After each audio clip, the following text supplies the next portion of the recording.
سنة خلتشن عسرت شمونة عامة مرات بيبين ناي زوم زخدع جنرالاتن توصلوا ناي جيتاتشو رداون زلونا سمرت إلنا خين صوعهم جيتاتشو يتسمرت مالت كوين بزغنا وجلة أركان نولهم سئلنا بحفشو زيهم زلوا جنرالاتن بوليتيكينياتاتن بحالتينا زولو زلوا نا إثيوبيا مرحت دحنتن سراويتن بوليتيكان أون زلوا سنة خلت أخيبا غيرهم عب كلتا استمقله كلتا تحسو زلوا أخيبا نيروا حدا كم زولقو جنرالاتن بوليتيكينياتاتن يم تم زخدعنا جنرالات ونيرم يم تم زخدعنا بوليتيكينياتات ونيرم يم نا إثيوبيا ونكم أفتمنا يمجمريا أب قربا أب دفعات كتصلحوا تقول لكم كتعتوا لكم ينتهي كتعتوا لكم درون أير ممكن تقيمنا قدميا زين تقيمنا دفعوا عم سبلنا يوم سعرنا عندي من نيويا بحلمي كم زولكم حلمي درو ثبتان قوس ناب تقراي منم نجر كعتيه ولني لهم كعتيهم يقربوا طبعا هنا بقى خصوصهم ولا وهز بتقراي يقولوا مالتي سلذي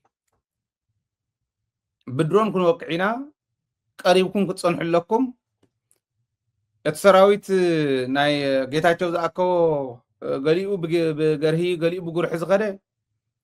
وانجل صريحن كالين زغده زياتهم ناب سراويت كحوس اللوم سلازي ددفعو كاتخل اللو كحوس اللو ايو نا بدرونن بايرن نسطقعنا ددحريت سراويت انداتو خد اللو غلا يبلو تيوم كعتا يبلوم زمنانا نحنا زولم زلخو ياو تغار سلازخوني من ممارس يله ሰብ ክወፅም እንታን ትመንእሰይ ክወፅም እንታን ናብ ትግራይ ምንም ዓይነት ነገር ከኣትዮ የብሉን ይብሉ ዓፅዮም ወንድዮም ኦረዲ እንታይ ዝኣቱ ኣሎ ክንደየናይ ዝኣክል ጨካናት ምዃኖም ራእዩን ይብሉ ድሓር ምስ ወፀ እቲ ሰብ ምስ ወፀ ርግዓት ክስምዖ ምእንታን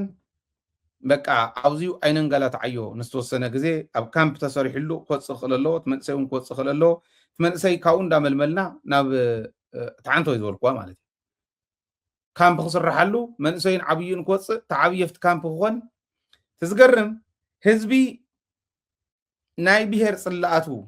كعقاس يزبل كعقاس غور هو يزبل نستوسنا غزي يتعقاس مبر ناي بهر صلات كم زلون يغلصيو ግንግዚኡ ክዕገስ ክኽእል ኣሎ ምክንያቱ ክጥቀምሉ ይደልዮም እያ እዚ ህዝቢ ውፃእ መንእሰይ ካብኡ እንዳመልመልና ክንእትዎ ኢና እቱ መንእሰይን ህዝብን ቅሬታ ከይስምዖ ግን ህዝቢ ኣብ ብሄር ዘለዎ ኣብቲ ብሄር ዘለዎ ፅላኣት ይተዓገስ ይብሉ ማለት እዩ እና መራሕቲ እምበር ኣብ ህዝቢ ፅልኢት የብልናን ዝብል ፕሮፓጋንዳ ክንዛሕ ኣለዎ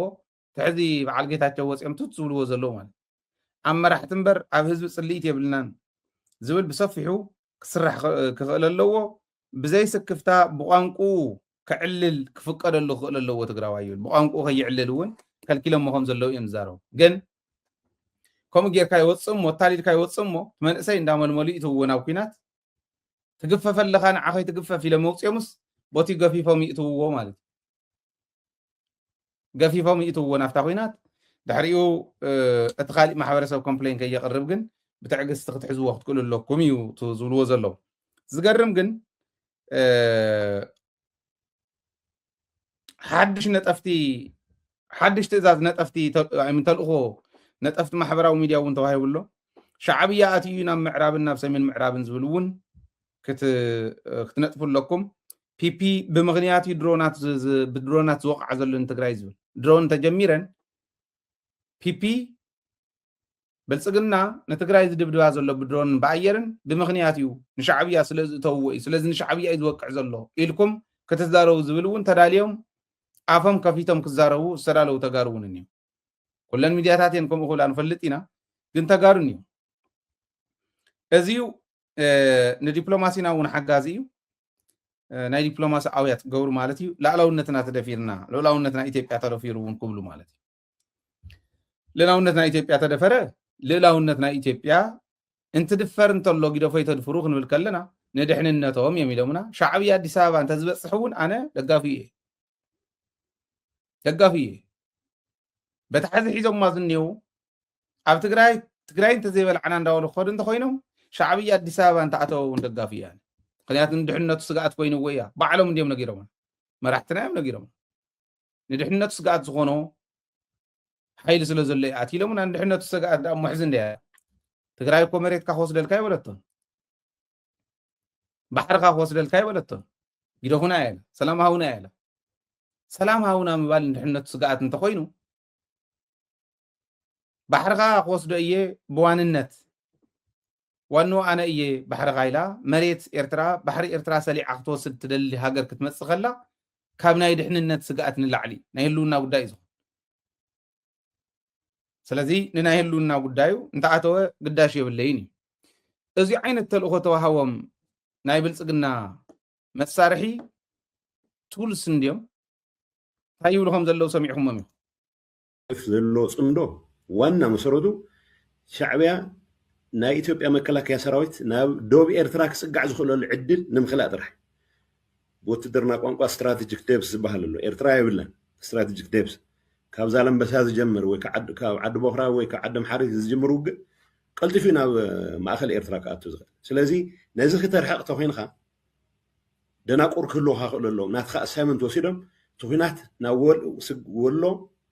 كبابي تتخيلوا تزي خوين دما وشته تግራይ ዝግበረሉ ሁነታት ትፈጥር ኣለካ ስለዚ መከላከያ ዝበሃል ንኤርትራ ስግኣት ምዃኑ ዝተርፈሉ ሁነታት ክትፈጥር እንተዳ ኮይኑ እቲ ኩናት ተጋሩ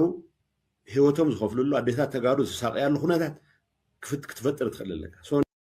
ايوه سبعي مسل حدي ناي وتادراو تنتنا خجبر يمكر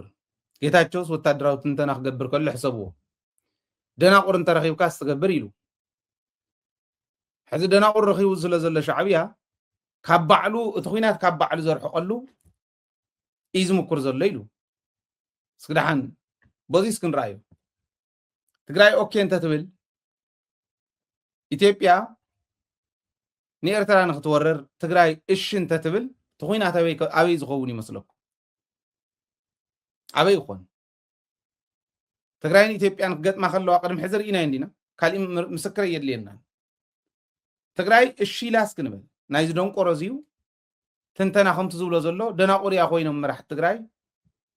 ደናቁር ይኹም ልቆቁ ኢልና ንጌታቸው እተናዮሞ ጌታቸው ምስ ብልጽግና ኮይኑ ንኤርትራ ምውጋእ ጀመረ ንበል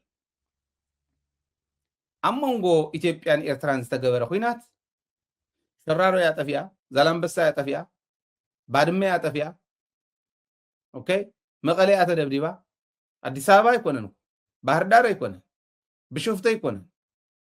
تدبدبا تግራይ ናይ ትግራይ ደይኮናኒ ትግራይ ሺላ ናይ ብልጽግና መሳርሒ ኮይና እንተ ትኸድ እዩ ኣብ ትግራይ ዝኸውን ትግራይን ብለይላ ኤርትራን ትግራይን ክከላኸሉ እንተ ኮይነን ግን ኣብ ትግራይ ይኮነን ዝኸውን ለባም በደንብ ገይሩ ይዝሪ ምስ ኣምሓራ እውን ምስ ዓፋር እውን ተሓባቢርካ ክየድ ከሎ خجت ميزبل كالي بهرسب انتحليو كاو محران كاو عفارن ريحقون نية يزخو أما أخذ موصي خجت ملي حزي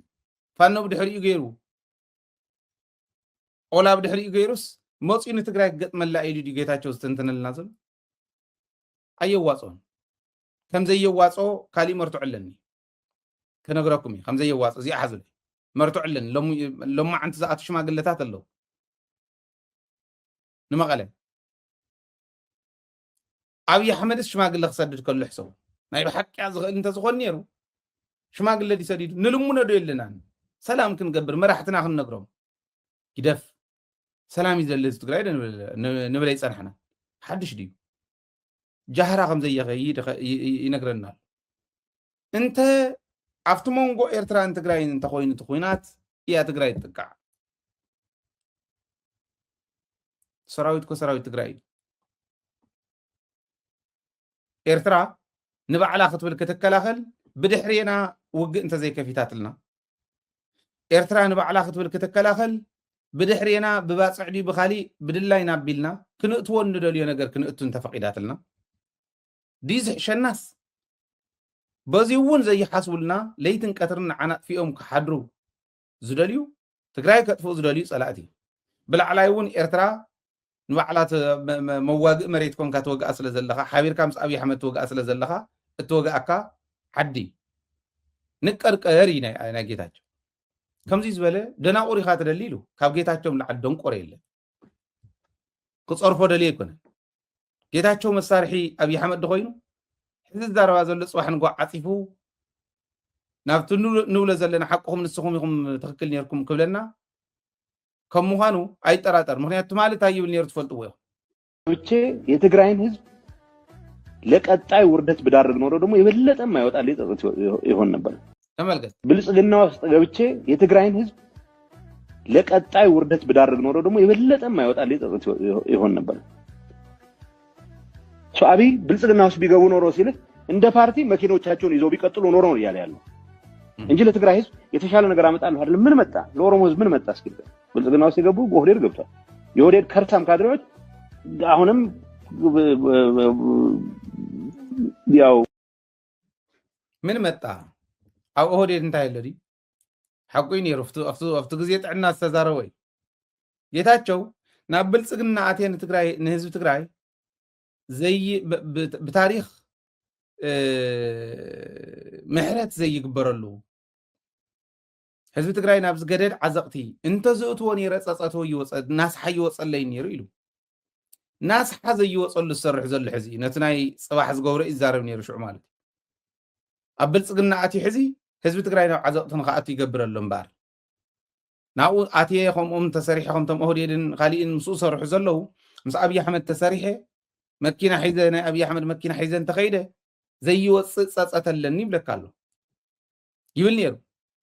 ሕዚ እምበኣር መፅኡ ንዓተቐርቀረ ህዝቢ ትግራይ ብኢትዮጵያን ብኤርትራን እንደገና ናፍታ ዝነበርካያ ኸይድ ይብለሉ ንእሽተን ንፋስ በዚ ረኺብና ፅምዶ ፈጢርና ምስ ካልኦት ኮይንና ነቲ ስርዓት ዋጋ ንኽነኽፍለም ንኸደሉ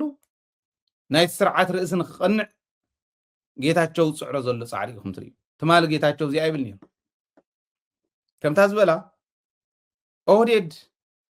ኣብ ብልጽግና ኣትዮም ብኣዴነ ብልጽግና ኣትዮም እንታይ ረኺቡ ኣምሓራ ኣብ ኩላ ኩርናዕ ትነድድ ኣላ ጌታቸው ስለ ዝኣተወ ዝቕየር ናይ ትግራይ የለን ካብ ኣምሓራ ስለ ዝኣተወ ብልጽግና ዝቕየር ናይ ኣምሓራ የለን ካብ ኦሮሚያ ስለ ዝኣተወ ዝቕየር ናይ ኦሮሚያ የለን ከምኡ ይኮነን እያ ተፈጥሩ ናይቲ ስርዓት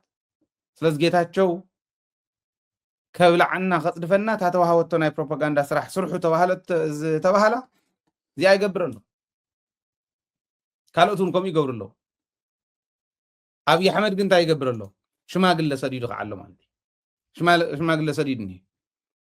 ሽማግለ ናብ መቐለ ዝኸዱ ዝኣቱ ሽማግለታት ኣለዉ ሎማዓንቲ ፀዓዱ ውፃእተኛታት ማለት እየ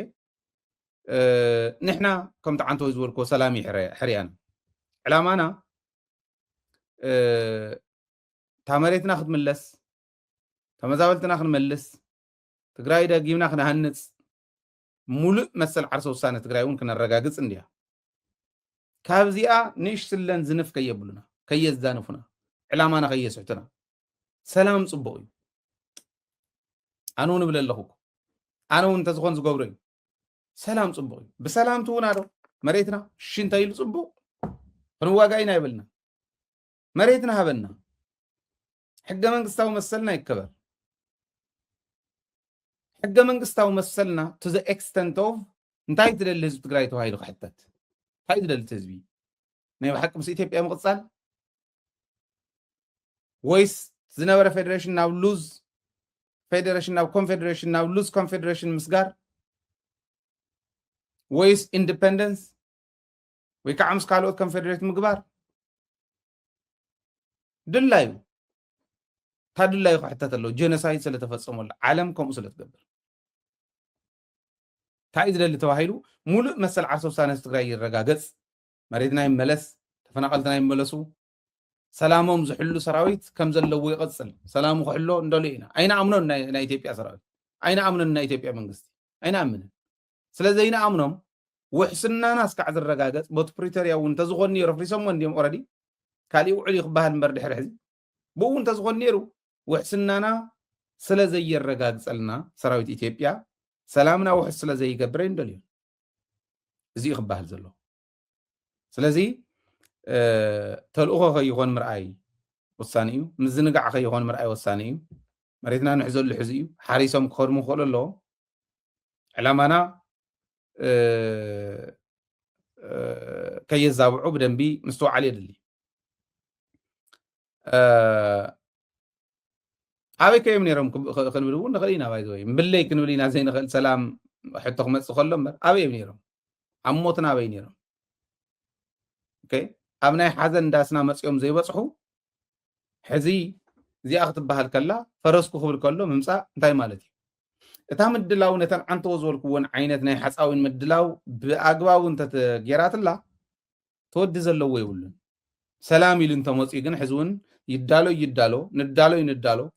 ዘይግድስ ሰላም ኢሉ ስካዕ ዝመፀ ሰላም ግርሚ ሰላም ግን ነታ ጉዕዞና ክተሰናኽል የብላን ሓንቲ ደቂቃ እውን ክተዛንፋ የብላን ሓንቲ ደቂቃ ነታ ናይ መሬትና ናይ ምምላስ ጉዕዞ ክትምለስ ኣለዋ ከተፍጥና እንተኽኢላ ፅቡቅ ከተዘናጋዓ እንተኮይና ግን ኣይንቕበልን እያ ክትኮን ዘለዋ ኢለ ዝኣምን እዚ እዩ ናይ በዓል ጌታቸው ስራሕ እዚ እዩ ማለት እየ ትዕላምኦም ተልእኾኦም እዚ ተስፋይ ንጉስ እኮ ሕዚ ዝዛረበሉ እንታይ ዝብል ዘሎ እሞኒ ኣቱም ሰብ ኣነ ለፈኸራ ኣብዚ ሕለኹ ሕዚስ ሓደ ነገር ክነግረኩም ሪከርድ ፖስት ትገብረልኩም ናይ ኩሎም ሪከርድ ማለት ናይ ኩሎም ሪከርድ ፖስት ትገብረልኩም ናይ ኩሎም ናኻን ሰርሕ ንዓብዪ ኣሕመድ እሺ ንዓብዪ ኣሕመድ ለምኑልና እሺ ክንወፂና ናብ ደገ ፓስፖርት ገርና ኣውፁና እሺ ድበሃሉ ክንደይ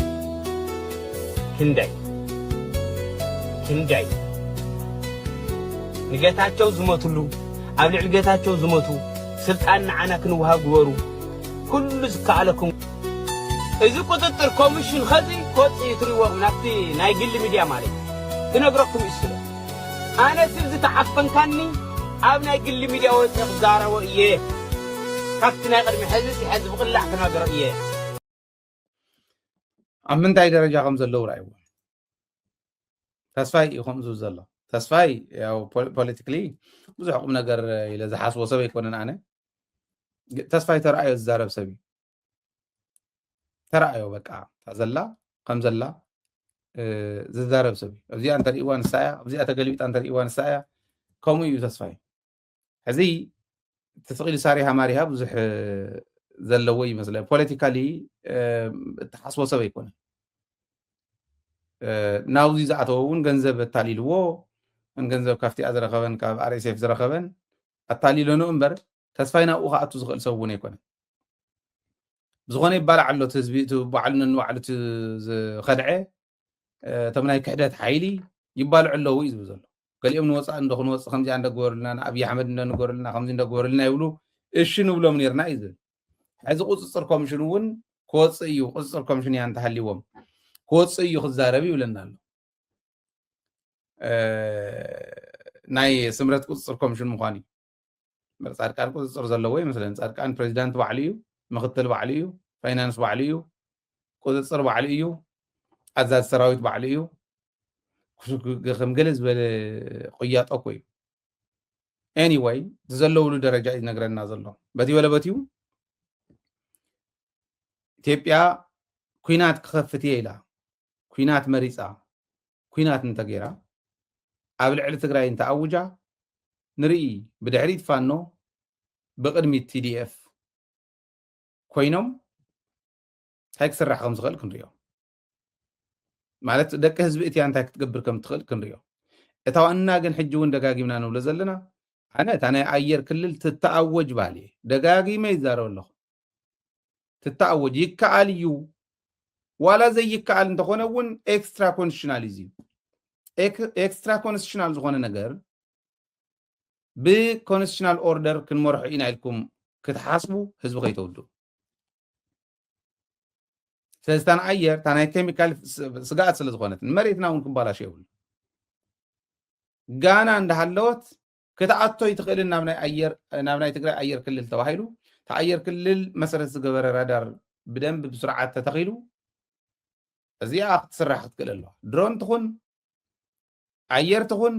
ስርዓት ግበሩ እስካዕ ንዘራረብ እስካዕ ንውድኦ ጠጠው ብሉ ናብ ትግራይ ናብ ናይ ትግራይ ኣየር ክልል ምእታው እዚኣ ክትእዎ ጀለዋ ዋላ ትስራሕ ትስራሕ ትጠቅም እያ ኢለ እየ ዝኣምን ብዙሕ ክብሎ ዝኽእሉ ኣሎ ኣብዚ ክገልፆ ዘይደልዩ እዚኣ ቤት ምክሪ ትግራይ ሕሰብላ መሪሕነት ትግራይ ሕሰብላ ናይ ኣየር ክልልና ቦትሕ ዝብሎ ዘለኹ ደረጃ ክእወጅ ኣለዎ ዲፋክቶ ዝእወጅ ኣውጅኩም ኮይኹም ዲፋክቶ ኦልሬዲ ኢንዳይሬክትሊ ተኣውጅ እዩ ድሓር ናይ ኣየርን ናይ ድሮንን ግጥም እየ ክገብር እንዳበለካ እንዳሃለወ ኣዋጅ እንተዘይኣውጅካ ካሊእ ጣጣ እዩ ዝኸውን ኣዋጅ ኣውጅካ ግን ኣውጅና ስለ ዝኾንና ራዳር ይሸጠልና እውን ኣይንስእንን ካሊእ እውን ኣይንስእንን እዚኣቶም ክሕሰበሎም ኣለዎ ኢለ እየ ዝሓስብ ዘለውሉ ግን ንሪኢ ኣለና ምድላው ትገብረላ እቲ ምድላው ናህና እውን ጠጠው ዝበለ ኣይኮነን ኤርትራ እውን ከም ሃገር ክትጠፍእ እዮም ዝደልይዋ ኤርትራ እውን ክትዳሎ እዩ ዘለዋ ያው ምድላዋ ኣብ ቦትኡ እዩ ናይ መጀመርያ ስራሕ ክኾን ዘለዎ ናይ ትግራይ መሬት ምምላስ እዩ ምዕራብ ትግራይ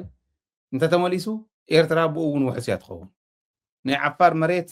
እቶም ናይ ዓፋር ተቃለስ እንተሒዞሞ ኤርትራ ብኡ እውን ውሕስ እያ ትኸውን ነዚኣ ክትድገፍ ዘለዋ ዘለዋን ዘይብላ ነውፅያ ክትድገፍ ዘለዋ ቲዲኤፍ ምዃኑ እርግፅ እዩ ማለት እዩ ግን ክስራሓሉ ክኽእል ኣለዎ ጆጋን እውን ኣለዉ ናይ ኣገው በልዎም ናይ ቅማንት በልዎም ናይ ፋኖ እውን በልዎም ኦልሬዲ ይሕምሽኽዎ እዮም ዘለዉ ስለዚ ኩነታት በዚ ደረጃ ተረዲእና ኢና ክንከዶ ዘለና ዝብል እምነት ኣለኒ እዚ ኢለ ክፍለየኩም እየ ኩሉ ግዜ ከም ዝብሎ ደደቢት እናሓገዝኩም ዝለቕቡ ኣቱም ሰብ ተረዱና ሳተላይት ተዘይሒዝኩም ሞ ሳተላይት ጠጠው እንተኢሉ እቲ ህዝቢ እዩ ዝጉዳእ ህዝቢ እዩ ዝጉዳእ ሳተላይት ዋላ ቦርድ ኣቋቒምኩም ዶ ናይ ባዕልኩም ናይ ሳተላይት ጥራሕ ቦርድ ኣለና ናይ ባዕልና